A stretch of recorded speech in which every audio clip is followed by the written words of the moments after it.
how to be strong. Dapat ang tao malakas dahil marami talagang bagyo ang buhay. First of all, believe in God.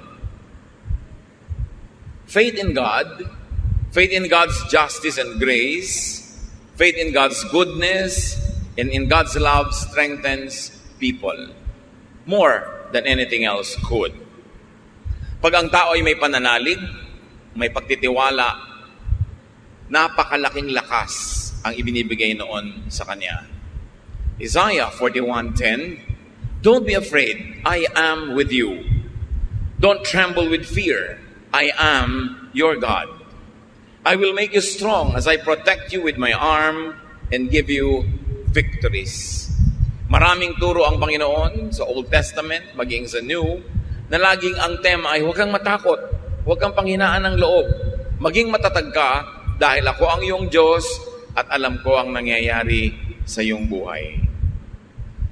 Habang alam ng Diyos ang nangyayari sa ating buhay, dapat alam din natin na alam niya. Habang tayo ay mahal niya, dapat lagi nating maalalang mahal niya tayo. At habang siya naman ay handang tumulong, dapat huwag nating lilimuting nandyan siya. Hindi nawawala ang Diyos, pero kung minsan ang ipinanghihina natin ay yung kawalan ng pagtitiwala o pagkalimot kung sino ang Diyos sa ating buhay. Jeremiah 17:7-8, "But I will bless those who trust me. They will be like trees growing beside a stream, trees with roots that reach down to the water, and with leaves that are always green. They bear fruit every year and are never worried by a lack of rain." Importanteng maalala natin yun na ang Panginoon ang pinagmumula ng ating mga iniinom, kinakain, literally and symbolically. At sinabi ng Panginoon na gagantimpalaan niya ang sino mang nagtitiwala sa Kanya. Hindi ka pa man abutan ng gantimpala, yung nagtitiwala ka pa lang, may premyo na yon kasi pumanatag na yung loob mo, tumibay na ang kalooban at nagkaroon na ng kalakasan. Isaiah 12:2, "I trust you to save me, Lord God, and I won't be afraid.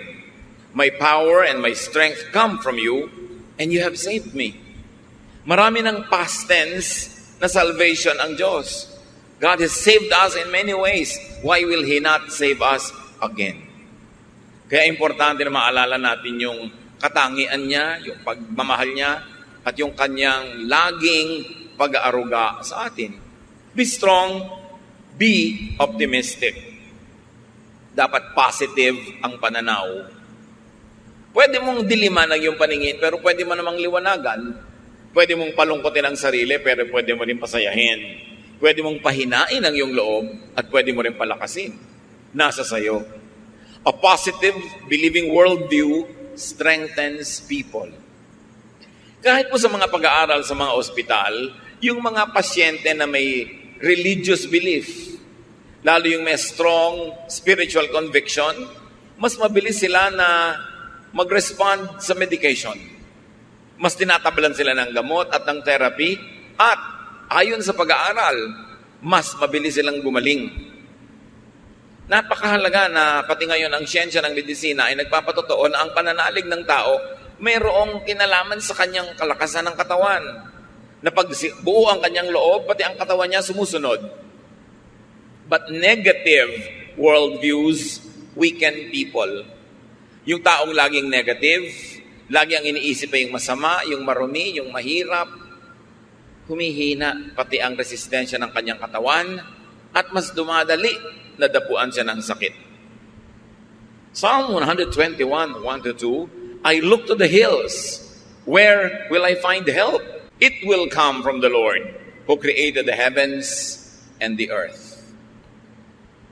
Itong verse na to, pwedeng maraming kahulugan, yung hill. Hill could mean mountain, could mean problem. Hill could mean kumukulong sa'yo, nakapaligid ng mga burol na mahirap akyatin, mahirap lampasan. But from the same hills can come the help of the Lord.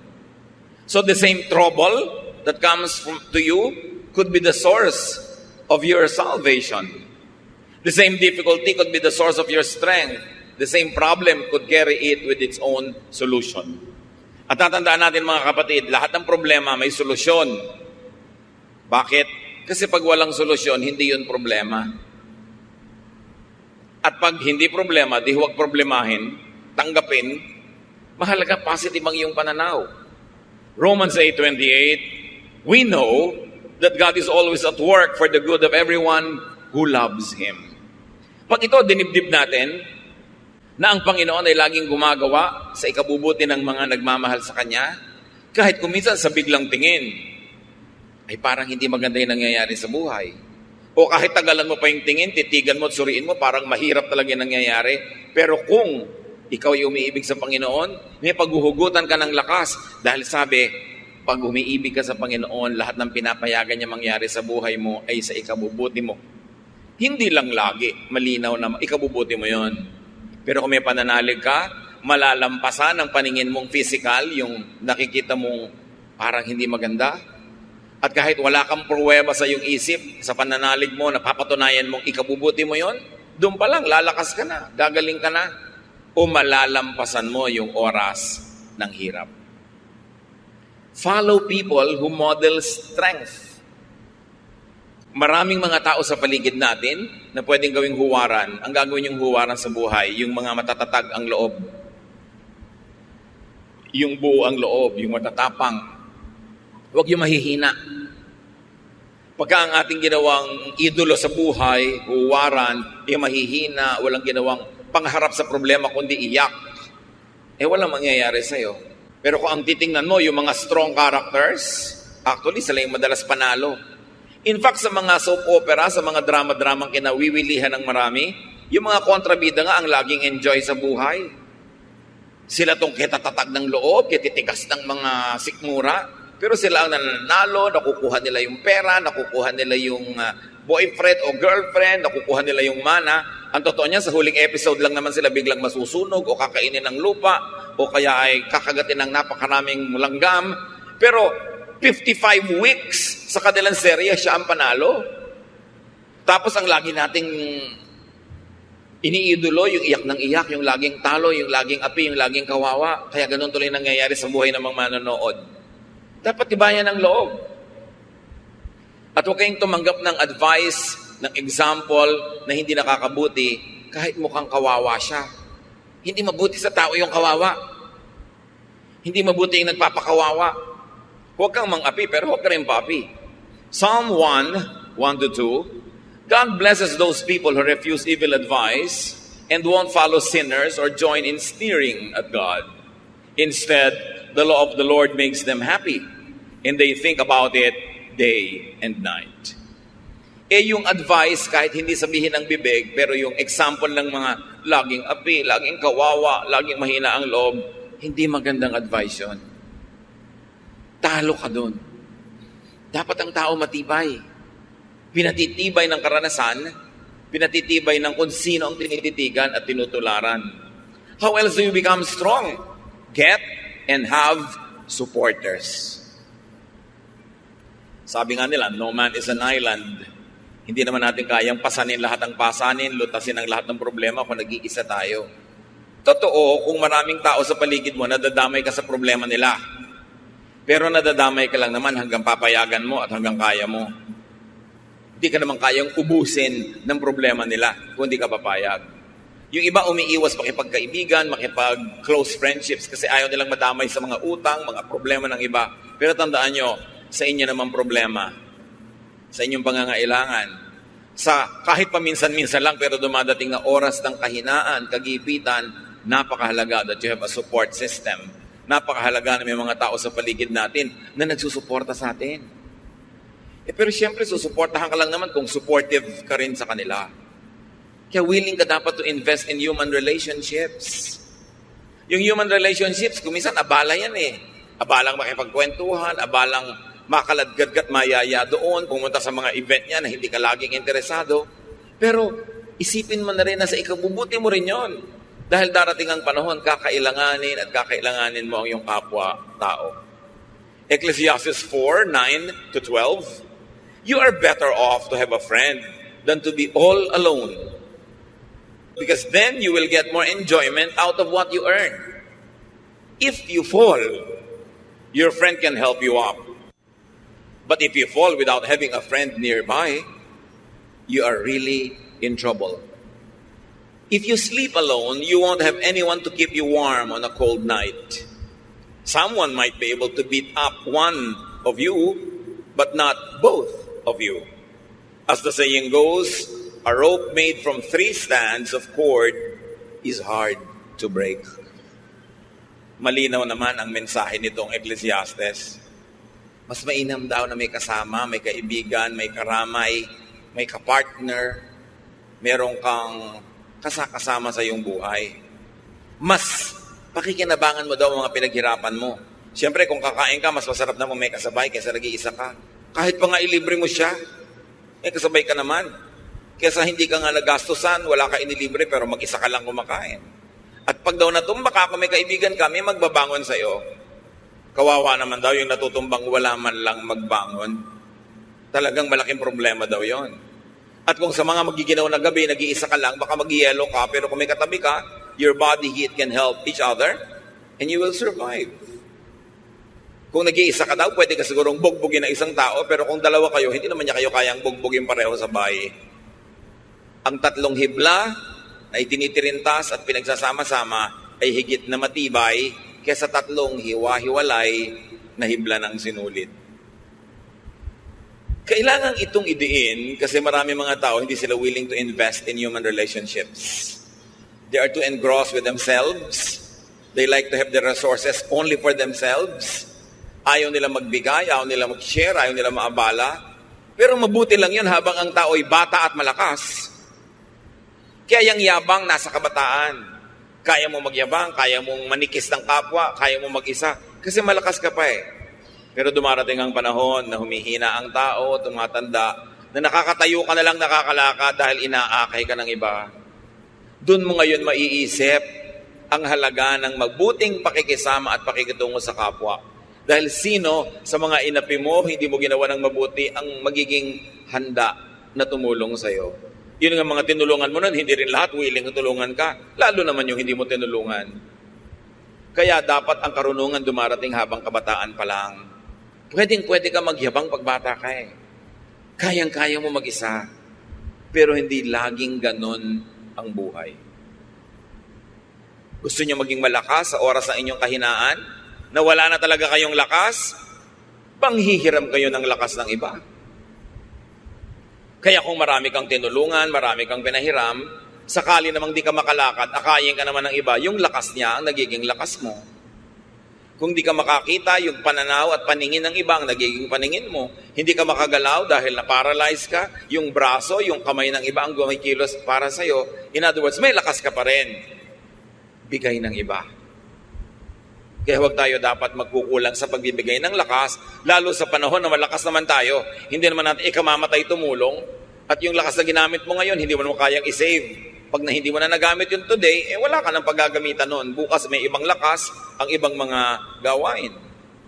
Dapat ang tao may kaibigan. At hindi tayo dapat maging maramot na yung ating mga mahal sa buhay ay makipagkaibigan sa iba't ibang tao. Kumisan kasi may mga magulang, may kapatid na sobrang mga seloso. Ayaw nila na yung mga anak nila ay nakikipagkaibigan kung kani-kanino. Sabi na tayo-tayo na lang ang magtulungan dito. Pero yung magulang hindi naman lagi nandyan. Tumatanda, binabawi ang buhay. Sino ngayon ang kasama ng inyong mga anak o apo? Kumisan, mayroong mga sobrang conservative na mga pamilya. Ayaw na maipaligawan ng kanilang mga anak. Ayaw magkaroon ng boyfriend hanggang nagtandaan na. Wala tuloy mga partner sa buhay. O pagtatanda nun, sinong kasama? Yung mga mahihigpit na matatanda, yung higpit ng higpit. Kaya nyo pa bang samahan yung mga anak nyo at apo pagka sila na lang natira? Pero pinagkaitan nyo na makadevelop ng mga relasyon.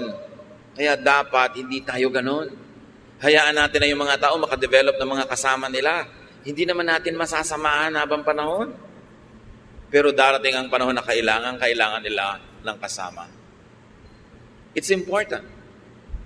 At kung kayo naman ay halimbawa biglang nagka-boyfriend, nagka-girlfriend, nagka-asawa, huwag niyong biglang lilimutin ang inyong mga kaibigan, mga kamag-anak dahil meron na kayong papa na ipinagmamalaki, meron na kayong mommy na ipinagmamalaki. Kasi kung minsan, Pag dumating ang panahon na nagkagalit kayo at naghiwalay, eto mga kaibigan mo na naman ang karamay mo sa buhay. Mga papa and mama, they come and go, but friends remain. That's why don't commit the mistake of neglecting your friends just because you have a lover, a partner, a spouse. Darating ang panahon, maaalala mo sila, lalo kung bigla kang iniwan ni lover. Be wise. Proverbs 17:17, a friend loves at all times, and a brother is born for a time of adversity. At sabi sa Proverbs 17:17 din, sa ibang version, a friend is always a friend, and relatives are born to share our troubles. So ang mga kaibigan natin, ang mga kamag-anak ay talagang nandyan para makihati sa ating mga problema. Ang dapat magsasabi nun yung tumutulong, hindi yung nagpapatulong na parang duty tuloy ng iba na tulungan ka dahil sabi ng verse.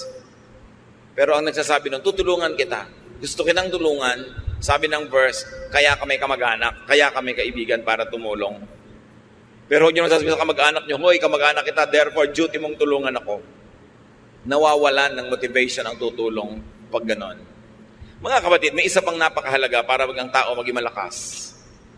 Sa paghanap ng mga problema, kasakitan, mga suliranin, earn and save money. Dapat kanta ka ng money, money, money, dahil talagang mahalaga ang pera. Kung hindi pera o dagdag sa pera, dapat meron ka insurance. Meron kang pension pagtanda mo. Kaya yung mga tao sinasabihan natin, oy, magbayad kayo ng SSS payments nyo para pagtanda nyo, meron kayong pension. Tapos sabi, magkano na yon? 6,000 a month. Aba, pag wala kang kapera-pera, malaki na yung 6,000. At kung walang magpalibing sa'yo, at least bigyan ka man lang ng SSS ng kabaong na styrofoam.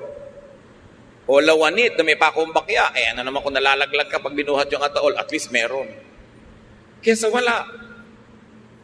Katulad ng mga citizens sa ibang bansa, halimbawa sa Amerika, ang pension mo, pag nag-60 ka, depende kung magkano taxes ang binayad mo at ikinontribute mo sa iyong social fund habang nagtatrabaho ka. Yung iba nagpapalusot, hindi sila nagbabayad ng tax, puro under the table, hindi sila nagko-contribute sa mga social fund, hindi sila kumukuha ng insurance. Akala nila ngayon, mas marami silang perang ginagasta. Yes, habang malakas ka, marami kang perang ginagasta. Pero kung wala ka ng mga insurances na yan at pension plan, pag tumanda ka at kailangan mo na ng pera at hindi ka na makakapagtrabaho, doon ka ngayon walang pera. Iba ang lakas ng loob pag may pera sa bulsa. Ecclesiastes 7:12, money is a shelter. Totoo yun. Huwag kayong magbanal-banala na parang walang kwenta ang pera. Sabi sa Bible, Ecclesiastes 10:19, money is the answer for everything. Siyempre, figure of speech yun. Pero ibig sabihin lang nun, money is a solution to many, many things in life. Kaya dapat ang tao, habang kaya, malakas, kumita, mag-save, mag-invest, get a pension plan, get an insurance with a reputable company, kasi kakailanganin mo yan. Hindi ka laging pwede magyabang na, kaya ko, hindi tayo sure.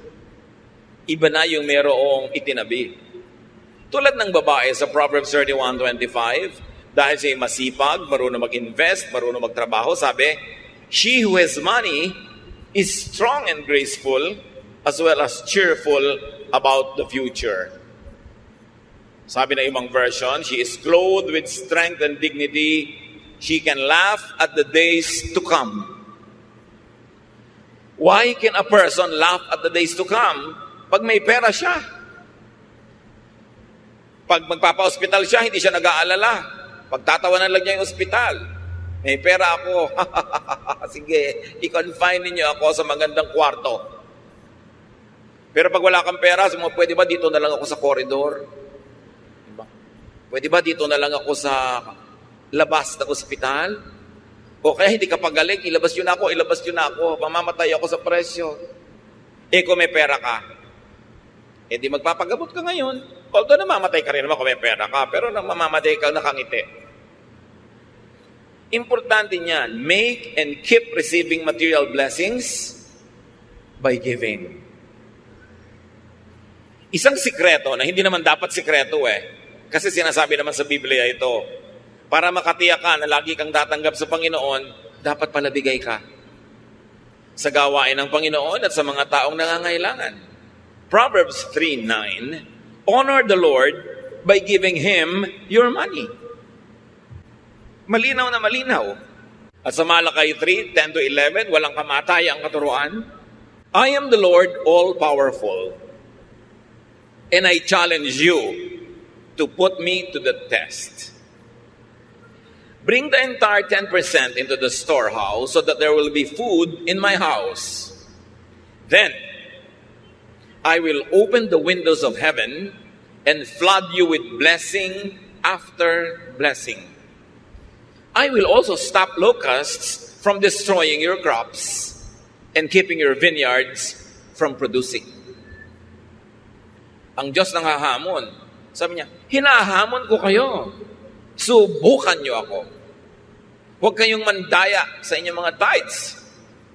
Pag hindi ko binuksan ng mga bintana ng langit at pinabaha sa buhay niyo ang walang katapusang blessing.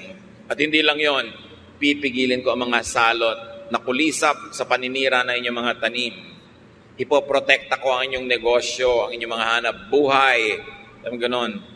At makikita niyo kung gaano ka tapat ang Panginoon sa kanyang pangako. At sabi niya sa Deuteronomy 15:6, no one in Israel should ever be poor. So hindi balak ng Diyos sa kanyang mga anak na may mga mahirap. The Lord your God is giving you this land and He has promised to make you very successful if you obey His laws and teachings that I am giving you today. You will lend money to many nations, but you won't have to borrow. You will rule over many nations, but they won't rule you. That is the promise. Pero merong kondisyon. Kung susunod ka sa kanyang mga utos, hindi nyo mararanasang mangutang, kayo ang magpapautang. Hindi nyo mararanasang mangamuhan, kayo ang magiging amo. Pero may kondisyon. Maging tapat tayo sa Panginoon, maging generous. Alam niya kung paano magsukli sa ating buhay.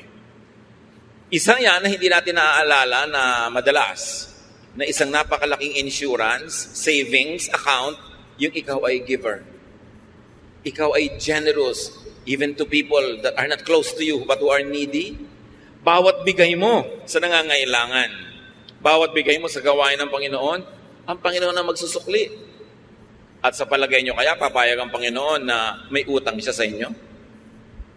Oras na ikaw ay nagbigay, lalo kanyang bibigyan. Kasi hindi naman pwedeng mas marami ka pa ibinigay sa kanya, siya ang Diyos. Maraming tao na ang nakadiskubre nito. Merong hindi pa rin madiskubre kasi ayaw subukan. Pero yan talaga ang secret of a very abundant life, to be generous. How else do you become strong? Practice facing and handling hardship. Kung lalaban ka ng contest, dapat may practice. Kay athletic o artistic contest dyan, o dance contest, o singing contest, may practice. Kung lalaban ka sa mga hirap ng buhay, dapat din may practice.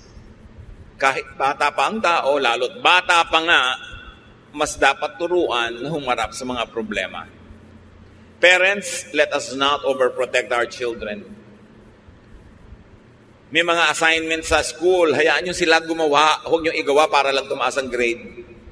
Hindi naman sila yung gumawa, dumali ang buhay nila. Sa palagay nyo, anong naituro nun sa kanila na karakter? Wala. Aasa sa inyo. Kaya 50 years old na, umaasa pa sa inyo. Kasi sinanay nyo. Don't do everything for them. At habang maaari sana nga, kahit kaya nyo paligiran sila ng mga mag-a-assist sa kanila, give them household chores. At kahit napakarami nyong pera, hayaan nyo silang matutong magtipid. Huwag silang palanguyin sa pera kasi mahirap na masanay sa buhay na sobrang maginhawa, madali, maluho.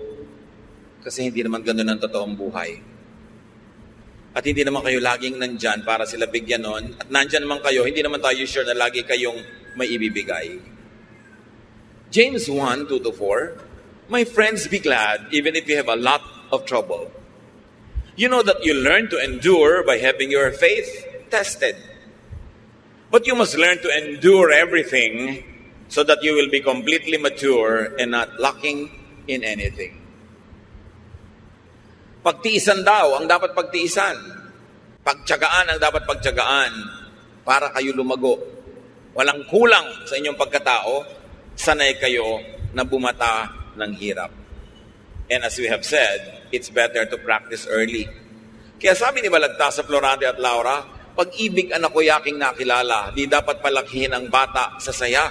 At sa katuwaan kapag namihasa, paglaki walang hihinting ginhawa. Para ng halamang lumaki sa tubig, dahoy nalalanta, munting di madilig. Ikinaluluoy ang sandaling init, gayon din ang pusong sa tuway maniig. Kaya sabi niya, ang laki sa layaw, karaniway hubad, sa bait at muni, sa hatol ay salat. Masaklap ang bunga ng maling paglingap, habag ng magulang sa irog na anak. Pag inispoil mo ang bata, ano mangyayari? Weakling, mahina, walang buto, mahina ang sikmura, mahina ang loob. Kailangan mabuhay ka forever para mo siya samahan. Kaya kailangan turuan ng practice. Sabi sa Proverbs 22 verse 6, teach your children right from wrong. And when they are grown, they will still do right. Train agad ang mga bata. How else do you become strong? Do not overly depend on others. Lahat ng tao, binigyan ng Diyos ng lakas. Huwag kang laging manghiram ng lakas ng iba. Huwag kang laging umasa, sumandal.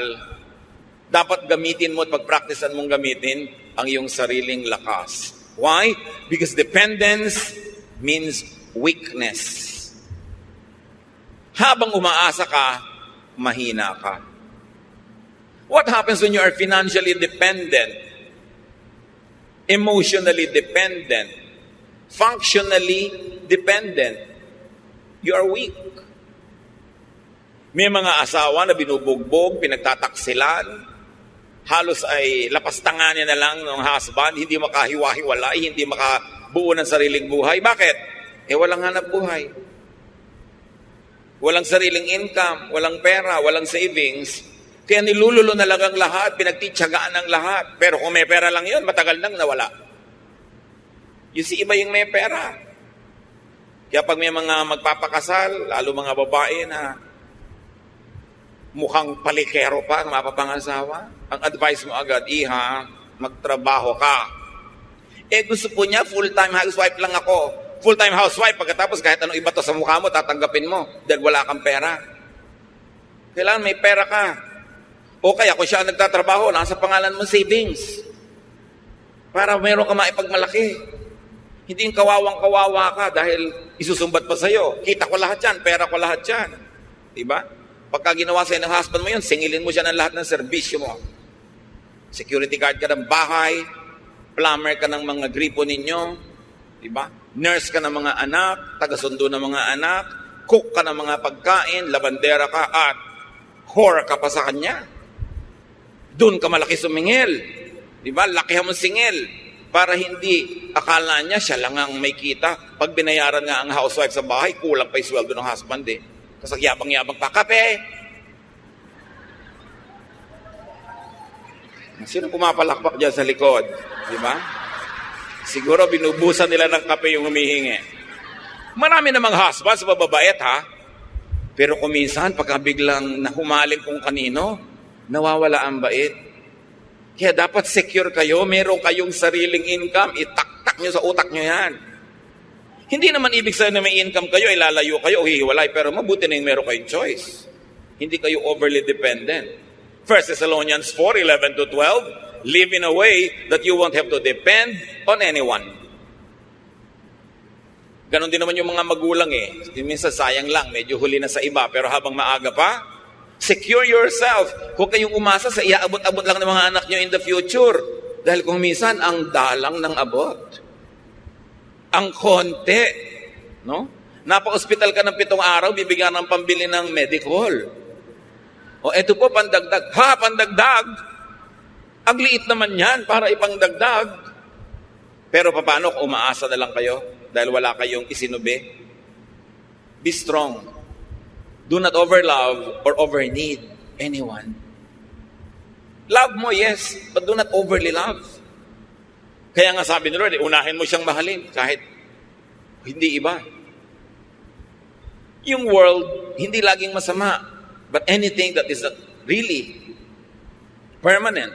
Sabi sa 1 John 2:15, do not love the world or anything that belongs to the world. If you love the world, you cannot love the Father. Yung nagmamahal, ilagay niyo sa lugar. Pag sobra kayo nagmahal, talo kayo. Di lang kayo maalala.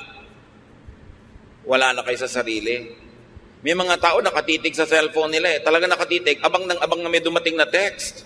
Dumating ka na, dumating ka na, dumating ka na. Wala namang dumadating. Mga advertisement pa ng kondo ang darating. Paano sobrang nagmamahal? Magmahal kayo pero ilagay niyo sa lugar.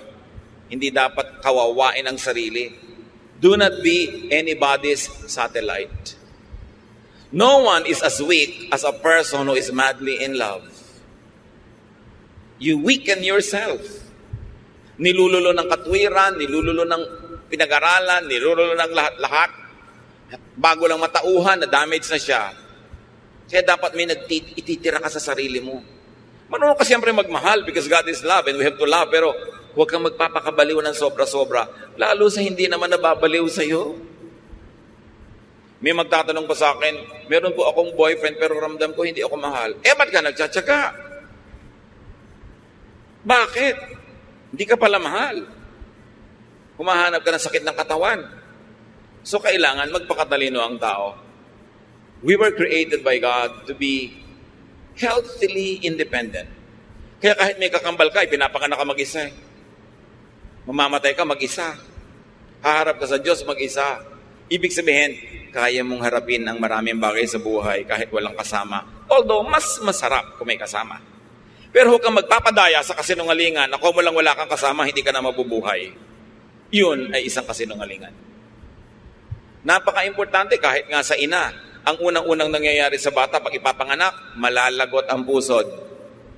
It's a declaration of progressive independence. At dapat yun, suportahan ng magulang at ng lahat na maging independent yung bata habang tumatagal. Psalm 146, 3-4, you can't depend on anyone. Not even a great leader. Once they die and are buried, that will be the end of all their plans. Sabi, hindi ka pwedeng umasa sa iba kahit magaling pang tao yan. Dahil pag namatay yan, paano ka? Maasa ka. Dependent ka. Mga kapatid, maraming paraan, pero isa na lang ang ating pag-usapan ngayon. Choose to be strong. Laging may choice. It's a choice. It's your choice. Pagka kayo may diabetes, may pagkain dyan na matamis, ang sarap, it's your choice. Pipiliin mo bang kumain yan na pagkalunok mo, masarap lang sa dila, pero pag nalulun mo na, nasa katawan mo na yung lason? O kakainin mo pa rin? It's your choice. May pipiliin kang pagkain A, healthful. Pagkain B, hindi healthful. Alin ang pipiliin mo doon? It's your choice. Ganon din. May problema ka. Pwede kang maging manghina, himatayin, manlumo. Pwede ka pa nga magpakamatay. May gumagawa pa nun. Pero ba't naman yun ang pipiliin mo? It's your choice. Choose to be strong. Iniwan ka ng asawa mo. So, gusto mong mamatay dahil lungkot na lungkot ka na, daya ka at saka dependent ka pa. Sabi mo, no, I choose to be strong. I will not be a loser. Meron kang sakit, malalang sakit. Pwede ka maawa sa sarili, pwede ka magmukmok, but you can choose to be strong. I will choose to be strong. I will maximize whatever is left of my life. I will do whatever my health allows me to do. I'll choose to be strong. I'll choose to be victorious. I'll choose to be cheerful. Although I can choose to be sad. But why will I choose to be sad? Meron kayong namimiss, ang lungkot-lungkot nyo, magkahiwalay kayo. You can choose to be alone in a room and be sad. And you can choose to go out and amuse yourself, do something to forget it. It's your choice. Pinipili natin kung magiging mahina tayo o malakas. 2 Corinthians 4, 8-9. We often suffer, but we are never crushed. Even when we don't know what to do, we never give up. In times of trouble, God is with us. And when we are knocked down, we get up again. Natumba ako, yes, pero hindi ako papayagan na tapakan ako ng lahat ng dumadaan. Tatayo ako uli. Nadaya ako, yes, pero may buhay pa ako, babawi pa ako. Hindi ako magmumukmok sa buhay. 2 Corinthians 4:16-17, we never give up. Our bodies are gradually dying, but we ourselves are being made stronger each day. These little troubles that are getting us ready for an eternal glory that will make all our troubles seem like nothing. Ganon, hindi tayo susuko. Yung mga problema na yan na ating kinakalaban, magiging trophies yan later. Bawat bato na ihahagi sa atin ay magiging monumento. Bawat sugat ay magiging tropeo if you choose to be victorious. Kaya sabi sa Deuteronomy 3:31-6, be brave and strong. And the Lord Jesus echoes that, have peace, do not be afraid. Pag nangihina kayo mga kapatid, pinipili nyo lang yun. But sometimes hindi tayo aware. Hindi tayo aware, ipinapakain natin yung ating lakas sa mga negative forces. Joshua 1:9, I've commanded you to be strong and brave. Don't ever be afraid and discouraged. I am the Lord your God, and I will be there to help you wherever you go. God's people are strong and brave, not weak and afraid. Hindi ganun. Dapat ang tao lakasan ng loob. 1 Corinthians 16:13, keep alert. Be firm in your faith. Stay brave and strong. Wala kayong kaharap ngayon o haharaping problema na hindi na nakaharap ng mga tao noong unang panahon pa. Walang bago sa mundo. Walang bagong problema ang hindi pa nadinig ng Diyos na idinaing sa Kanya ng mga tao. Walang bago. Therefore, lahat yan may katapat na. Lahat ng kahinaan ay may katapat na lakas. Ang lahat ng tanong ay may katapat na sagot.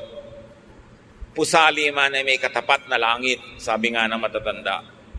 So huwag tayong lagi na lang mag-awa-awa sa sarili. Huwag laging magpaawa sa kapwa. Kumusta ka? Eto, kawawa naman ako. Eto, mahina ako. Eto, may sakit ako. Ang dami mo nang mapipiling ibalita. Kumusta ka? Pwede mo sabihin, wow, ang saya ko, nagising pa ako ngayong umaga. Pero pwede mo sabihin, ang taas-taas nga ng BP ko. It's your choice. Anong gusto mong topic? Pero mga kapatid, ang laging gusto nyong topic ay yung kayo mahina, kayo kawawa, kayo walang pera, mapapansin nyo, pakonti ng pakonti ang gusto makipag-usap sa inyo. Sino naman ang gusto makipag-usap sa laging daing ng daing? Yung kausap nyo, marami ring dapat idaing, pero hindi lang niya idinadaing. May problema siyang dala-dala, tapos itatambak nyo sa kanya yung problema nyo. Dinadoble yung dala niya para lang gumaan ng pakiramdam nyo. Sa palagay nyo, tatagal lang kayong kausapin ng kapwa. Choose to be cheerful. Hindi laging dumadaing. Lahat tayo may dalang problema. Lahat tayo mayroong mga difficulties. May kanya-kanyang lungkot, may kanya-kanyang hirap, kanya-kanyang takot. Pero bakit mo kailangang isiwalat at itambak sa kapwa mo yun lagi? Kakadalaan ka lang, pagsasawaan, lalong mawawala ng tutulong sa'yo. Pero pag strong ka, you attract people to be near you.